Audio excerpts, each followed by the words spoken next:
Hello friends, मैं हूं शिफाली गिद्धवाल और आप देख रहे हैं कंसल्टीज। अब इसके बाद एक और क्वेश्चन अराइज होता है। जिन लोगों को अभी नए रजिस्ट्रेशन लेने हैं उनके लिए एक ही क्वेश्चन अराइज होता है थ्रेशोल्ड लिमिट का, कि मुझे 20 लाख की थ्रेशोल्ड लिमिट जो चेक करनी है उसमें मुझे क्या क्या इंक्लूड करना है, और उसका एनालिसिस बहुत जरूरी है क्योंकि आपको थ्रेशोल्ड लिमिट किसकी चेक करनी है, एग्रीगेट टर्नओवर की। Aggregate turnover the term itself is defined under GST act, तो जीएसटी में उसको डिफाइन किया गया है और उसके अंदर क्या क्या इंक्लूड किया गया है। Now that will become prime important thing कि एग्रीगेट टर्नओवर में क्या क्या इंक्लूडेड है, क्योंकि आपको लगेगा कि शायद ये चीजें इंक्लूडेड नहीं होंगी, बट उसको इतना वाइडली ड्राफ्ट किया गया है कि उसके अंदर ऑलमोस्ट सभी टाइप की सप्लाई, चाहे वो टैक्सेबल नहीं भी होंगी तो भी आपकी बहुत सारी सप्लाई उसके अंदर इंक्लूड हो जाएगी। तो अभी देखते हैं कि एग्रीगेट टर्नओवर को जीएसटी में कैसे डिफाइन किया गया है। सेक्शन 26 ऑफ सीजीएसटी एक्ट उसे डिफाइन करता है। Aggregate turnover means the turnover the aggregate value of all taxable supplies excluding the supply जिन पे रिवर्स चार्ज भी टैक्स पे किया गया है आपके रिसिपिएंट ने।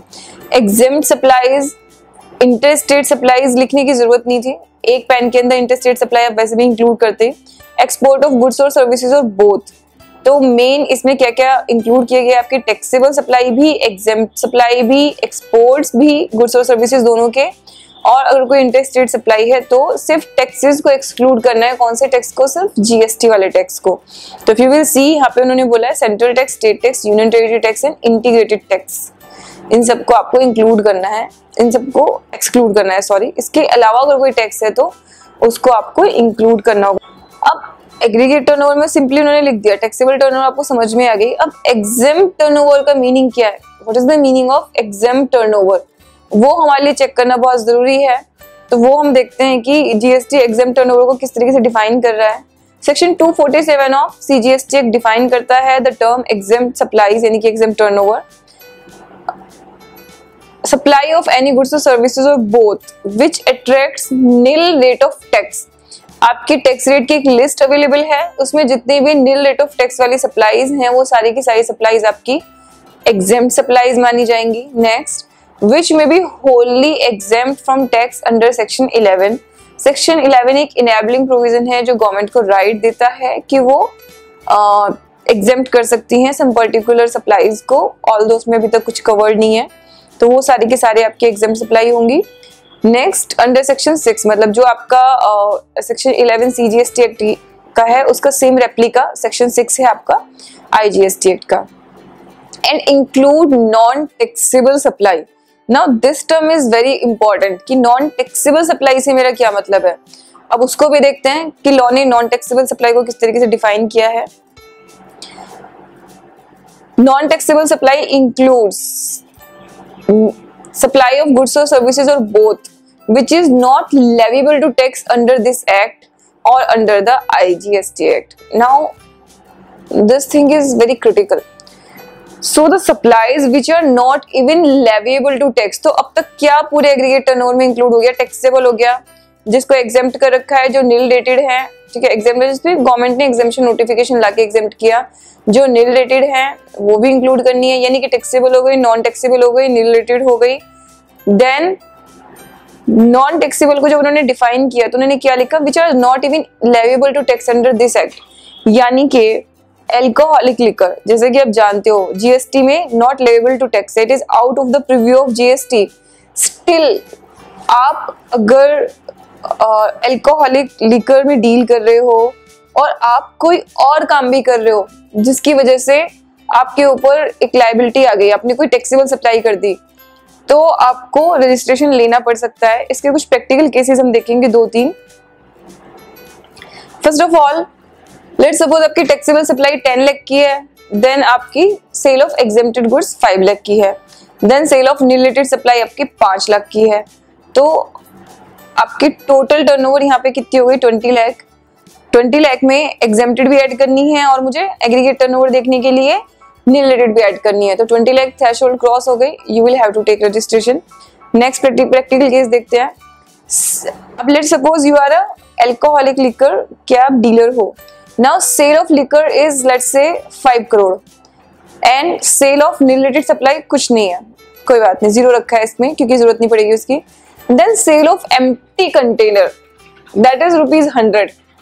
नाउ सबसे पहले मुझे अपनी लायबिलिटी देखनी कब है कि मुझे रजिस्ट्रेशन लेना है कि नहीं लेना है।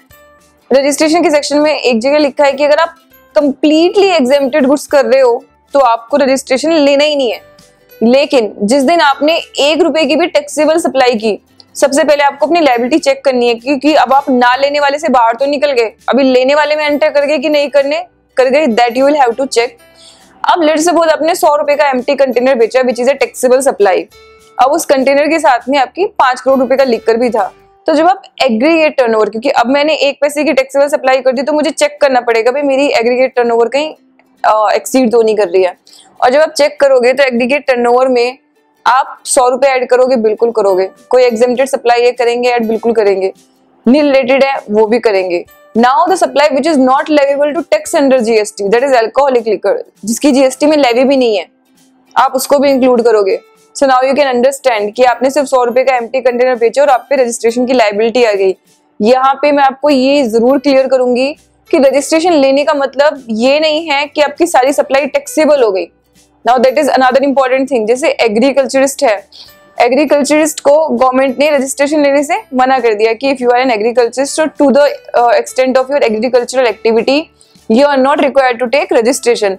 अब आपने एग्रीकल्चरिस्ट के साथ साथ लेट्स सपोज एक रूम भी रेंट पे दिया हुआ है, या आप कोई और भी टैक्सेबल सप्लाई कर रहे हो, तो आपने रूम रेंट पे दिया हुआ है, उसका आपको ₹1000 का रेंट आता है। तो आपको एग्रीगेट टर्नओवर चेक करने के लिए you will have to add the aggregate agriculture produce also, भले ही वो एग्जेम्प्टेड है, क्योंकि अगर आप लिस्ट देखोगे तो अधिकतर एग्रीकल्चर प्रोड्यूसेस जो है वो 0 रेट पे है। 0 रेट मतलब नील रेटेड है, लेकिन फिर भी मुझे उसको एग्रीगेट टर्नओवर देखने के लिए जरूर इंक्लूड करना है। नाउ लेट्स सपोज आपकी 20 लाख से ऊपर चली गई, आपको रजिस्ट्रेशन लेना है, तो आप एग्रीकल्चरिस्ट हैं तब भी आपको रजिस्ट्रेशन लेना है, लेकिन इसका मतलब ये नहीं है कि आपको एग्रीकल्चर प्रोड्यूस पे टैक्स भी देना है। अब ये पता करने के लिए मुझे क्या करना है, आपको ये चेक करना है कि इस प्रोडक्ट पे जो टैक्स रेट की लिस्ट है वहां पे कितना टैक्स दिया गया है। वहां पे अगर 0 रेट दिया गया आपको टैक्स पे करने की जरूरत नहीं, लेकिन कंप्लायंस आपको करने पड़ेंगे, मतलब रिटर्न आपको फाइल करनी पड़ेगी। So that was the another thing. तो ये छोटे छोटे प्रैक्टिकल केसेस में आपसे इसलिए डिस्कस कर रही हूँ क्योंकि अगर आपकी लायबिलिटी है तो 1 जुलाई को you will have to apply for registration. Although पहले इट वाज प्रपोज्ड कि शायद कुछ दिन पहले रजिस्ट्रेशन खोल देंगे, अभी भी it should be a demand for the government कि आप थोड़े दिन पहले रजिस्ट्रेशन ओपन करो, क्योंकि जिसको 1 जुलाई से बिजनेस करना है वो लोग एक ही दिन में रजिस्ट्रेशन लेंगे। चलिए 30 डेज का उनको टाइम भी है कि रजिस्ट्रेशन लेके और फिर वो बैक डेट में रिवाइज इनवॉइस इशू करें, बट ऑब्वियसली उससे आप पे एक बर्डन काम का तो बढ़ ही रहा है ना। तो थोड़े दिन पहले खुल जाएगा तो आप 1 जुलाई से अपना एक्चुअल इनवॉइस इशू कर सकते हैं, आपको उतना दिन वेट करने की जरूरत नहीं है फिर।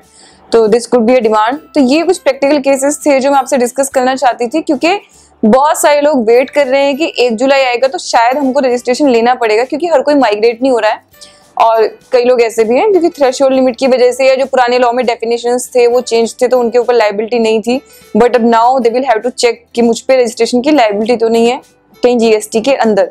तो ये कुछ इसके प्रैक्टिकल केसेस थे, तो आपको इसी लाइट में एक बार इनको चेक करना है। 3 डेफिनेशन जो बहुत जरूरी होंगी, मैं आपको एक बार फिर से बता रही हूँ, तो आप जब भी चेक करोगे अपनी रजिस्ट्रेशन की लायबिलिटी 3 डेफिनेशन आप रेफर करना, एग्रीगेट टर्नओवर की, देन एग्जेम्प्टेड सप्लाई की और साथ में नॉन टैक्सेबल सप्लाई की। तो वो सब आपको चेक करनी जरूरी है। तो इसी के साथ ये वाला वीडियो मैं आज का ओवर करती हूँ।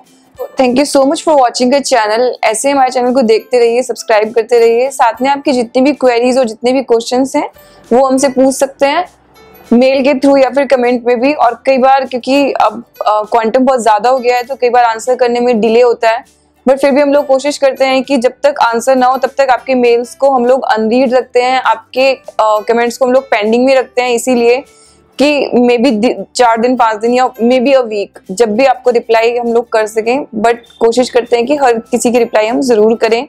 Thank you so much for watching our channel और ऐसे अपना फीडबैक देते रहिए। Thank you so much again.